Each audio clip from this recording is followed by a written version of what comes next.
नमस्कार विद्यार्थी मित्रांनो, पालकांनो, मी डॉक्टर देवश्री महाजन, माऊली करिअर काउन्सिलिंगतर्फे तुमचं पुन्हा एकदा आमच्या यूट्यूब चॅनलला स्वागत करते.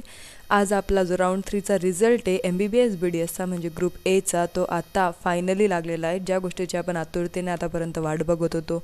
राऊंड 3 आपला ऑलरेडी पोस्टपोन झाला. आपण काल पण पूर्ण दिवसभर वाट बघितली, पण अजून पण आपल्याला काही रिझल्ट दिसत नव्हता. CET सेलने अजून पण तिथं काही अपलोड केलं नव्हतं, पण त्यांनी रात्री कुठे जाऊन अपलोड केला रिझल्ट आणि तो आपल्याला, आपण जरा सकाळी वेबसाईट चेक केली असेल तर आपल्याला तो रिझल्ट प्रोव्हिजनल सिलेक्शन लिस्ट म्हणून MBBS BDS कोर्ससाठी कॅप राऊंड 3चा दिसत आहे आणि कट ऑफ आपल्याला खूप कमी जाताना दिसतोय. आता खूप विद्यार्थी असे होते ज्यांनी BMSमध्ये पण भाग घेतला होता, BMSच्या राऊंड्समध्ये, आणि ते वाट बघत होते की BDSचा जेव्हा राऊंड येईल तेव्हा आपण BDSला जास्त प्रेफरन्स देऊ रादर दॅन BMS. तर BDSला त्यांचा नंबर आता लागलाच असेल, कारण आपला कट ऑफ जो आहे तो अराऊंड 10-15 मार्कांनी जो आहे तो कमी गेलेला आहे. आपण पूर्ण कट ऑफ जे आहे ते पूर्ण इन डिटेल कट ऑफची लिस्ट जी आहे ती पब्लिश करू, कट ऑफ व्हिडिओ बनवायचा पूर्ण प्रयत्न करू. त्याआधी आपण सिलेक्शन लिस्टमध्ये काय काय महत्त्वाच्या गोष्टी आहेत ते बघून घेऊ.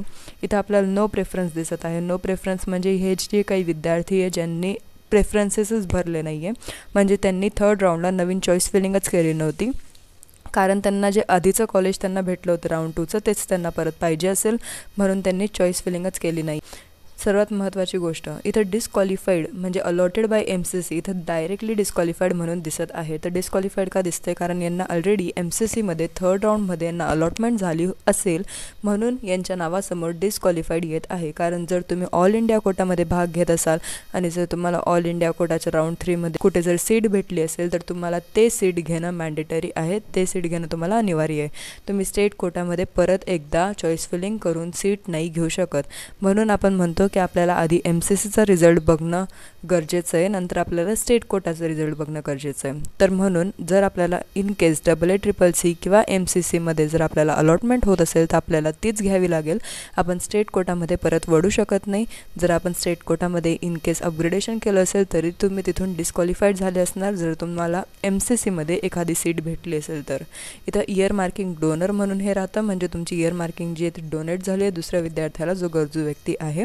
आणि इथं इयर मार्किंग रिसिव्हर पण तुम्हाला एका ठिकाणी दिसेल. इथं तुम्हाला इयर मार्किंग रिसिव्हर म्हणून दिसत असेल, म्हणजे ज्यांनी इयर मार्किंग जी आहे ती रिसिव्ह केली आहे, म्हणजे रिझर्व कॅटेगरी कोणाची तरी रिसिव्ह केली आहे. आता RET म्हणजे रिटेन केलं आहे सीट, म्हणजे तिथं ॲडमिशन घेतलं आहे. नो चेंज म्हणजे काय की तुम्हाला जे कॉलेज आधी भेटलं होतं सेकंड राऊंडमध्ये तेच तुम्हाला परत अपग्रेडेशन होऊन कॉलेज भेटलेलं आहे. त्याच्यात तुम्हाला काहीच बदल दिसत नाही आहे किंवा तुमचं कॉलेज जे ते अपग्रेड झालं नाही आहे, तेच कॉलेज तुम्हाला भेटलेलं आहे. दुसरं तुम्हाला काहीच इथं नवीन दिसणार नाही. आपण कट ऑफचा पण व्हिडिओ लवकरात लवकर टाकण्याचा प्रयत्न करू. फक्त ह्या चॅनलला जर तुम्ही सबस्क्राईब केलं नसेल तर नक्की सबस्क्राईब करा, म्हणजे तुम्हाला सर्व ज्या गोष्टी आहे ते इन डिटेल सर्व या चॅनलला भेटतील आणि तुम्ही त्या अकॉर्डिंग पण काउन्सिलिंग जी आहे ती तुमची नीट करू शकतात. कारण खूप विद्यार्थी काउन्सिलिंगमध्ये इतके कन्फ्यूज राहतात आणि म्हणून त्यांना आता BMS घ्यावं की BDS घ्यावं, BMSची सीट घेतली असेल तर काय करावं ते पण त्यांना खूप कन्फ्युजन होत आहे. तर त्यांनी पण, जर त्यांना अशी पण शंका असतील तर ते पण तुम्ही कमेंट सेक्शनमध्ये टाकू शकतात. त्याच्यावर आपण एक वेगळा व्हिडिओ बनवायचा प्रयत्न करू.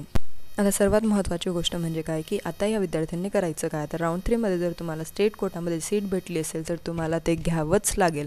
म्हणजे तुम्हाला इथं सीट सोडायची कोणतीच संधी दिली गेलेली नाही आहे.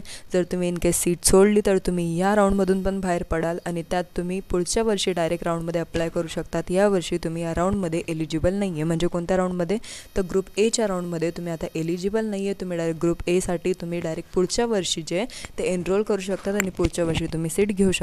या वर्षी तुमचा कोणताच चान्स नाही आहे जर तुम्ही भेटलेली सीट जर सोडत असाल तर. म्हणून जर तुम्हाला सीट भेटली आहे तर तिला घेऊनच टाका.